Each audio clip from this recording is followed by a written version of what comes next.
Bon, le sujet d'aujourd'hui, c'est quoi? Est-ce que l'artiste doit rester à l'écoute de son public? Est-ce qu'il doit satisfaire son public? Tout ça, tu le formules comme tu veux. Mais c'est la question aujourd'hui. Et ben, ma réponse, c'est que c'est pas ce qu'on croit. On croit ce que les autres artistes nous disent. Et les autres artistes, ils nous disent que selon eux, faut pas écouter le public, faut pas le satisfaire, faut rien faire. En gros, tu chantes pour toi-même, s'il le faut, dans ton coin, dans ta salle de bain, et le reste advienne que pourra. En gros, c'est ça qu'ils disent les artistes. Mais le plus souvent, les artistes en question ne sont pas maîtres de leur succès. Alors, on est d'accord qu'avec le temps, les choses évoluent. Donc, les gens, ils sont de plus en plus aptes à faire leur business de la musique et à trouver leur popularité par eux-mêmes. Sauf que historiquement, c'est pas le cas. Historiquement, tu as besoin d'un label qui te soutient, qui investit sur toi, qui fait des stratégies, qui fait du storytelling, qui crée une image de marque autour de toi et même qui te donne de la bonne musique à chanter, à jouer. Donc en soi, les artistes, tu vois qu'on a toujours entendu nous dire X. En fait, ils n'ont pas les réponses. Donc ils brodent. Et puis une fois qu'un ou deux a commencé à dire ça, il a vu que c'est passé, les autres ont enchaîné, ils ont commencé à dire pareil. Dans tous les cas, tu sais pas.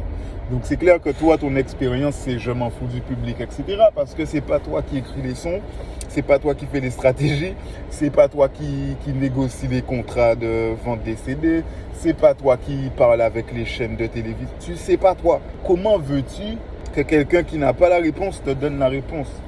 Donc, selon moi, si on veut ce genre de réponse, il faut se diriger vers les gens qui ont les réponses. En l'occurrence, les gens qui écrivent les sons, les gens qui font les stratégies marketing, les gens qui distribuent, les gens qui signent les bons artistes ou qui ont signé les bons artistes. C'est à eux qu'on demande. Eux, ils disent pas ça. Eux, ils disent que tout est calculé, que certes, il y a une part de magie et de mystique, mais qu'on met toutes les chances de notre côté en calculant tout. Voilà, c'est ça qu'ils te disent. Donc là, je parle de business, c'est sûr. Mais il n'y a pas que ça. Parce que même l'auteur-compositeur, là, le songwriter qui écrit ta chanson, il fait pareil. Si tu les écoutes, ils t'expliquent que bon, nous, on analyse ce qui se passe, on regarde les tendances, on regarde les modes, on regarde les nouvelles techniques, on écoute le public pour savoir quels sont ses centres d'intérêt, quelles sont ses préférences, etc. Et tout ça, c'est entré dans leur algorithme, dans leur système, dans leur logiciel, tu vois, et ça ressort sous forme d'œuvre. Mais c'est pas de la magie, c'est pas un truc abstrait et intangible. Non, eux, ils savent très bien où est-ce qu'ils ont été chercher tel concept, pourquoi on met telle mélodie, pourquoi on met tel accord, pourquoi on fait telle structure, tu vois. Je veux bien entendre qu'il y ait des artistes 100% authentiques, 100% dénués de calcul, dénués de mercantilisme, on va dire. Enfin, c'est ça le mot. Ok, est-ce que c'est la majorité des artistes sur Terre? J'ai envie de dire oui. Est-ce que c'est la majorité des artistes qui ont du succès? J'en doute. Et c'est là où il faut vraiment se poser les bonnes questions, en fait. Êtes-vous là pour l'art, pour l'amour du sport? Ou est-ce que l'objectif A, ou est-ce que ton objectif, c'est de faire des sous, ou bien de manger à ta faim, ou XY?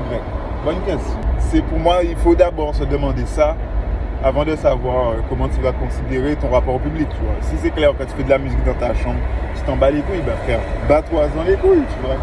Et si ça marche comme ça, ben tant mieux, franchement, genre, vraiment. Si ça marche comme ça, tant mieux. Pour la plupart d'entre nous, on devra au bout d'un moment se mettre à réfléchir, se mettre à calculer, tu vois. Et c'est là où certains se pervertissent parce qu'ils passent d'un mode où ils sont totalement, je m'en foutiste, totalement genuine, donc de bon cœur, de sincère, voilà, à un mode où ils sont totalement vendeurs, commercial, et il n'y a plus d'art dans le truc, tu vois. Je trouve ça vraiment déplorable parce que on y perd au change, nous en tant que public, on perd au change.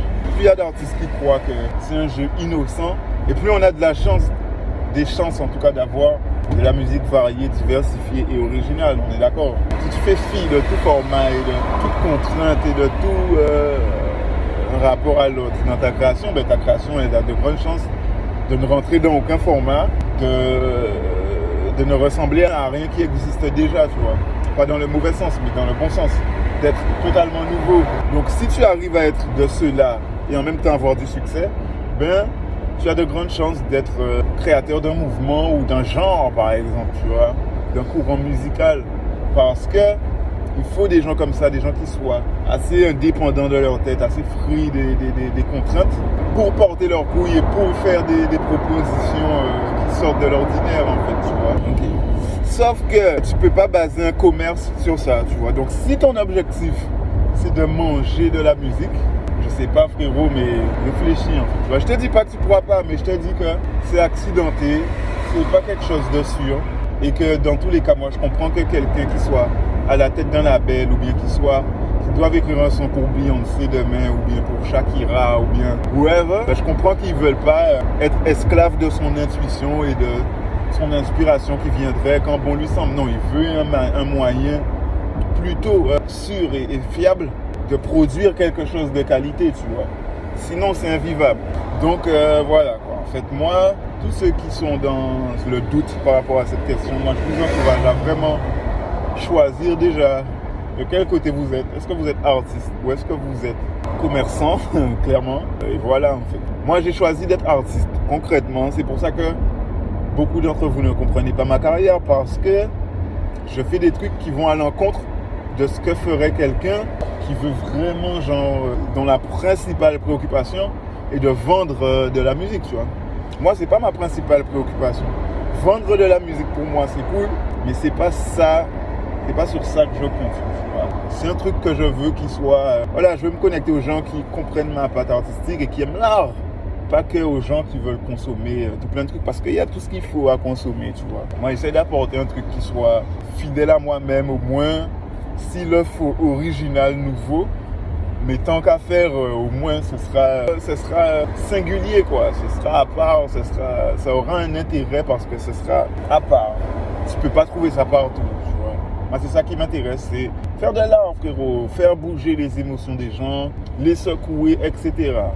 Et pourtant, je n'ai jamais considéré ma démarche comme étant contradictoire avec le fait de calculer un minimum et de prévoir, tu vois. Tout simplement parce que je suis quelqu'un comme ça. Je l'ai dit avant, c'est 50-50. Oui, il y a mon intuition, mais il y a mon intellect.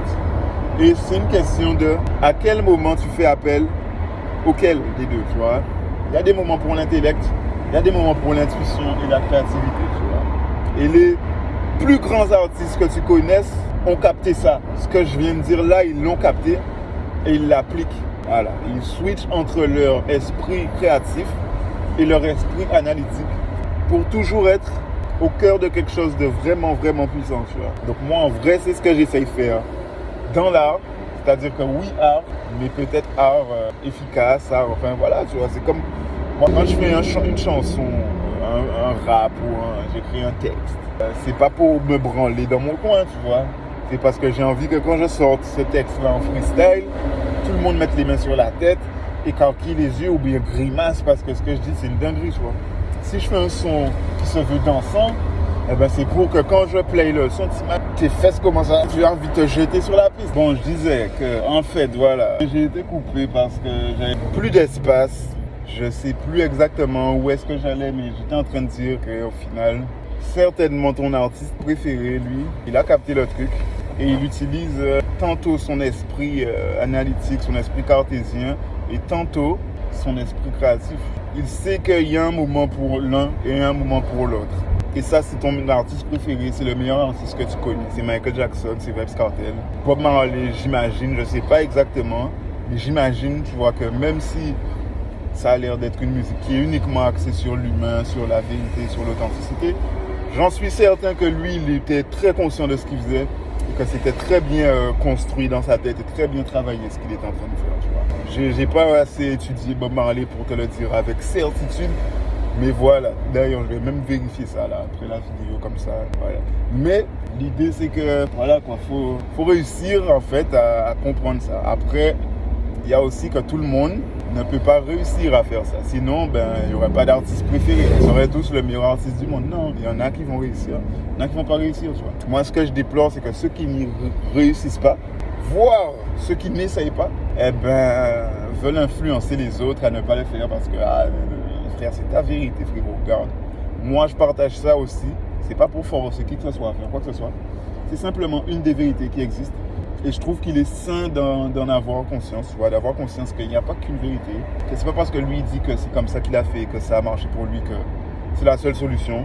Et d'ailleurs, c'est même pas parce que lui, il le dit que c'est vrai. Et pour moi, c'est important de faire ces nuances-là, tu vois, de comprendre un peu tout ça. Donc, j'en parle, tu vois. Faut-il vraiment communiquer avec son public, lui demander des avis, nanana, ou même juste regarder les commentaires, tu vois. J'ai remarqué que même ça, c'est mitigé, tout le monde ne regarde pas les commentaires. Moi, j'ai tendance à ne pas trop mal réagir quand je vois des commentaires. En tout cas, pour l'instant. Après, je ne m'interdis pas de les consulter, tu vois. Sachant que des fois, en commentaire, tu trouves des trucs intéressants. Après, quand c'est de la haine pure, bon, je next. Mais voilà, tu trouves de la perspective aussi sur toi-même dans ton échange avec les autres. Donc c'est aussi un moyen de s'enrichir créativement. Ce n'est pas que pour le commerce et pour satisfaire une envie de vendre des CD. Non, il y a aussi un aspect développement en fait en faisant ça, tu vois. N'importe quelle entreprise qui vend un service, qui vend un produit, ben, ils ont une page retour ou recommandation, une boîte à idées, je sais pas, mais ils ont un moyen de feedback pour améliorer leur produit ou leur expérience client, etc. Tu vois. Ben, on pense on parle en termes business, mais la musique, ça reste un business aussi. Tu proposes quelque chose aux gens, tu peux aussi te permettre d'accepter leur retour, leur critique, quitte à ne rien utiliser de ce qu'on te dit, quitte à ne rien... tu vois, mais moi, ça, c'est un débat qui m'énerve. J'en ai marre d'entendre ça en interview. Bon, moi, ça me touche pas parce que en savent, je sais. Maintenant, ça m'énerve quand même. En cas d'accord, fait Miguel, fais son, chante les sons qu'on t'a dit de chanter, laisse-nous tranquille. Parce que tu m'as dit, c'est là. On a qui abusent, frère. On a qui abusent, ils connaissent rien. Ils parlent. Moi, ça m'énerve. Et c'est avec eux exactement que je rentre pas dans un débat. Je dis, ok, allez. Et puis moi, je vais retourner comme mon fucking bouquin. Ben voilà, Léopard est venu en qui explique. Sinon, on s'en sort plus. Mais en fait, voilà, je pense que ce qui me pousse à parler de ça, c'est qu'il y a beaucoup de bruit quand tu es artiste. Et ça, c'est un truc aussi. Il faut savoir ne pas trop écouter le bruit, frère. Ne pas trop se laisser influencer. Tu vois, j'ai l'impression de dire tout et son contraire sur ce sujet-là. Mais en fait, c'est parce que c'est nuancé. C'est nuancé, les gars. On ne peut pas être tout noir ou tout blanc. On ne peut pas être totalement je m'en foutiste ou totalement au service des gens, tu vois. Il faut un juste milieu. Il faut trouver son équilibre, sa balance. Et je pense qu'elle dépend un minimum de chacun, de notre identité, de notre personnalité, etc. Donc, nègre, posez-vous la question, est-ce que je veux vraiment faire du commerce ou est-ce que je suis artiste? Les rappeurs qui disent clairement, moi, pas fucking rapper, je suis là pour faire de l'argent, frérot. Et c'est pas mal. Si c'est vrai, ben tant mieux pour eux. Épanouissez-vous dans ce que vous faites et faites-le comme vous aimez, tu vois. Mais si vous dites, moi, on rappelle, famille, que c'est ça que vous voulez faire, ben, c'est mal. Moi, je sais pas comment tu veux faire. Hein. C'est comme si, je sais pas, moi, tu me dis, je sais pas. Je trouve pas d'exemple, mais les gars, je pense que vous avez capté. Les choses sont un petit peu plus nuancées que ce qu'on pense. On peut pas faire... Bref, les gars, dites-moi ce que vous en pensez, parce que clairement, là, je pense que j'ai dit ce que j'avais à dire. Dites-moi ce que vous en pensez, vous. Comment vous fonctionnez? Est-ce que vous demandez à votre public des choses? Est-ce que vous écoutez? Est-ce que vous prenez les retours pour vous améliorer? Ou bien est-ce que il y a maman d'autres qui ne captent pas mon délire, tu vois?